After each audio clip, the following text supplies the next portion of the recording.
Buenos días a todas y todos. Otra vez pido perdón por no poder acompañarlos físicamente en San Salvador, pero espero poder contribuir por este medio al debate de esta sesión. Esta sesión, que trata de tendencias de las políticas y procesos de cambio antineoliberal, nos propone, yo diría, un desafío desde el punto de vista de aclarar, ¿no?, ciertas definiciones de conceptos, y también tener una posibilidad de hacer comparaciones que no sean excesivamente genéricas o mecánicas. El panel tiene ya, digamos, en su configuración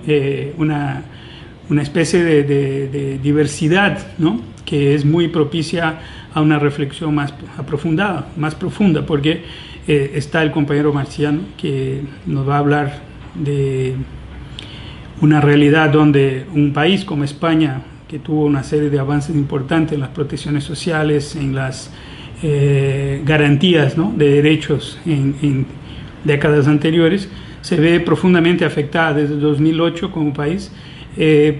por cuenta de políticas de austeridad que recortan presupuestos para la protección social, para la garantía de los derechos,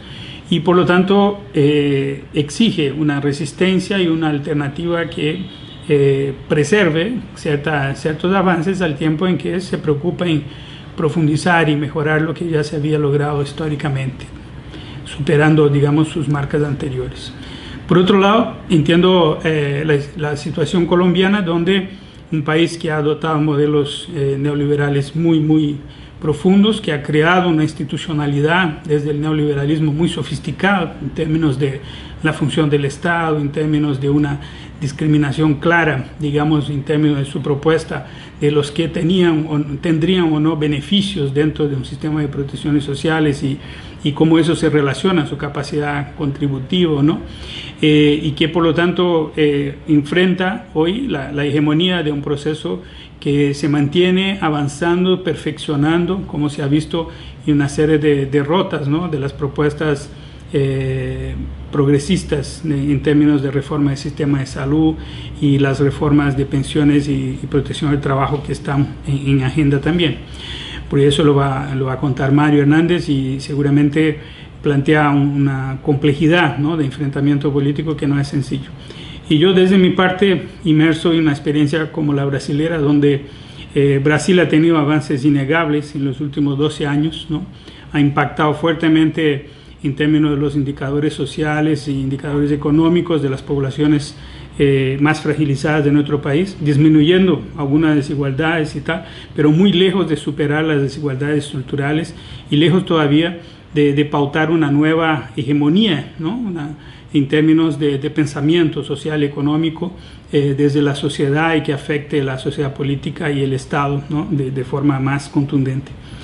Tomando en cuenta esa diversidad de escenarios, siempre entonces es muy difícil abordar el tema de este panel de una forma genérica. Y por eso quiero circunscribir eso a ciertas observaciones y ciertas vías de oposición dentro de lo que podrían ser procesos suramericanos. Y quiero hacer referencia, en primer lugar, para hacer este ejercicio, a un acercamiento al pensamiento de Antonio Gramsci, porque creo que la principal barrera para organizar procesos hacia una nueva realidad, una contrahegemonía en términos de garantía de derechos humanos y sociales, y de una democracia con justicia social, pasa justamente por entender que la sociedad civil es finalmente la sociedad política y el Estado. ¿En qué sentido es? Es la correlación de fuerzas, es las ideas dominantes en el marco de la sociedad civil que definen la posibilidad de apropiación de los recursos que tiene el país y que dispone el Estado, y que finalmente van a definir los varios modelos o formas de Estado que se podrían adoptar. Y en esa perspectiva es muy importante entender que estas formas y modelos repercuten en la forma como se institucionalizan, ¿no?, las políticas del país. Y por eso quería llamarles la atención y poner el foco en la correlación de fuerzas en nuestras sociedades. O sea, si tenemos una sociedad civil, una población donde lo que dominan son ideas conservadoras el reflejo de eso se va a dar innegablemente en la correlación de fuerza en la sociedad política, o sea, en los espacios partidarios del Parlamento, ¿no? En las posibilidades de avances o no que se pueda dar mediante el debate político institucionalizado. Y eso va a afectar directamente los límites que se impone al Estado. Y ahí hay que entender que el gobierno, como configuración temporal de fuerzas políticas que dirigen el Estado, podrá avanzar más o menos dependiendo del grado de autorización, digámoslo así, que le da la sociedad en cuanto a expresión ideológica de las formas, ¿no? Como esta sociedad entiende lo que deba o no deba ser hecho, ser desarrollado. Y en ese sentido es interesante, y haciendo referencia a un estudio reciente, es interesante ver lo que pasa en Brasil, donde las recientes elecciones presidenciales mostraron la cruda expresión de una oposición de ideas que se instala en la sociedad, una oposición de ideas que de un lado tiene en los últimos 12 años con los gobiernos del Partido de los Trabajadores afirmado un conjunto de avances sociales innegables que ha beneficiado de ciertos momentos de aceleración de crecimiento económico con redistribución o distribución de riquezas que empieza, aunque marginalmente, a impactar, ¿no?, en las desigualdades. Pero por otro lado, en la sociedad civil, este espacio, ¿no?, de la sociedad en su conjunto, esta expresión de los avances, su traducción ideológica, digámoslo así, la calidad política de los argumentos, no ha seguido la misma intensidad y no ha logrado todavía tener una importancia en la reorganización de los núcleos centrales del debate político del país. Y eso tiene profunda relación con muchos prejuicios y desinformaciones que todavía impactan en el debate en la sociedad. Por lo tanto, llevando a una polarización en lugar de llevar a un efecto de campo gravitacional de la política sobre el conjunto del debate. O sea, no hemos logrado hacer con que en 12 años la sociedad sea ya hegemónicamente proclive o en favor de procesos de disminución de la desigualdad, de asunción de un nuevo concepto de Estado que sea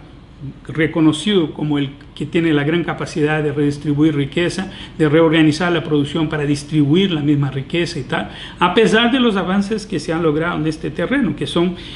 avances importantes porque se hacen dentro de una tremenda complejidad de correlación de fuerzas y de actores, ¿no? Por ejemplo, el hecho de que se haya aumentado la formalización del trabajo en Brasil y que se haya aumentado el poder de compra de salario mínimo, tal vez sean los elementos más importantes en la disputa entre capital y trabajo que hay dentro de la organización, digamos, de la sociedad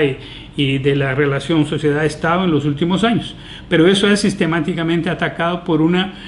fuerte presencia todavía de un pensamiento hegemónico que trata de considerar que esos son barreras a una mayor competitividad y productividad del sistema económico brasilero frente a los dictámenes de una globalización que demanda liberalización, ¿no?, de la economía. Y eso es aceptado todavía por una parte sustantiva de la sociedad. Por lo tanto, se genera ahí un permanente conflicto donde no se logra constituir un nuevo marco hegemónico, ¿no?, que revisite estos debates y que ponga en primer plano el interés de la sociedad en términos de ser una sociedad menos desigual o más igual, ¿no?, en términos de bienestar y de una democracia que se exprese finalmente en justicia social. Por eso es muy relevante ver el estudio reciente publicado, una investigación que fue liderizada por Lena Lavinas, una profesora de economía de la Universidad Federal de Río de Janeiro, donde justamente se hace un estudio sobre las percepciones acerca de desigualdad y pobreza en Brasil. Y lo que sale ahí es un perfil bastante conservador, o sea, el brasilero medio, o sea, el comportamiento mediano de la población brasilera no se muestra así con propensión, no se muestra comprometido a políticas de carácter universal. Y por lo tanto sigue todavía muy presente, y eso está muy presente en el discurso de la oposición al gobierno brasileño hoy, la idea de una meritocracia que se proyecta en toda la sociedad y que dice que finalmente la gente tiene que pagar por lo que necesita sea en salud, educación y tal, hay un criterio ahí subyacente sobre la idea de que el Estado debe sí tener sistemas públicos, etcétera, pero que eso debe ser financiado sin comprometer de manera significativa digamos, el esfuerzo tributario, por ejemplo, de la nación y tal. O sea, la gente acepta, por un lado, en esta investigación, que se debe tener un sistema de tributación más progresivo, pero no acepta que resulte en un financiamiento más denso, más duro por parte del Estado hacia las políticas de carácter universal. O sea, no hay en la correlación de fuerza en la sociedad hoy, según esta investigación,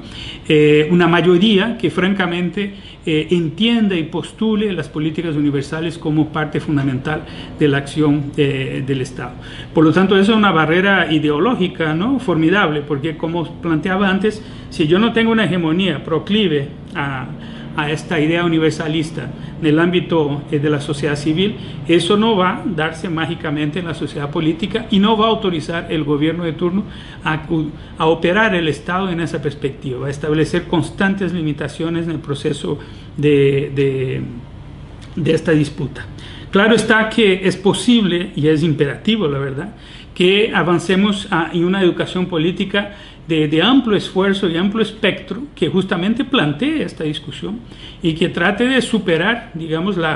esta barrera primariamente ideológica que se instala en la sociedad y que puede hacer con que un país como Brasil, mismo recuperando o produciendo niveles importantes de crecimiento económico, no tenga autorización, digamos, por parte de la sociedad para que se haga una redistribución y una distribución de riqueza mucho más, digamos, agresiva. Y eso resulta entonces en un límite, ¿no?, de lo que se puede esperar de avances, porque si no superamos esta barrera de prejuicios, ¿no?, de desinformación, de postura ideológica adversa a una idea universalista, la respuesta radical que podemos dar al proceso de hegemonía neoliberal queda muy limitado, ¿no? Entonces, con eso quiero estresar mucho la necesidad de ponernos en sintonía, de poner en nuestra agenda el tema de la disputa política ideológica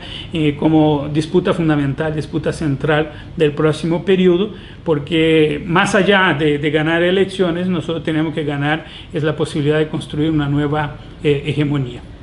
Por lo tanto, quería hacer en este momento un contrapunto, porque eso es, digamos, un perfil que puede ser extraído del proceso brasileño. Ahora, hay un elemento interesante que ilustra, digamos, las posibilidades de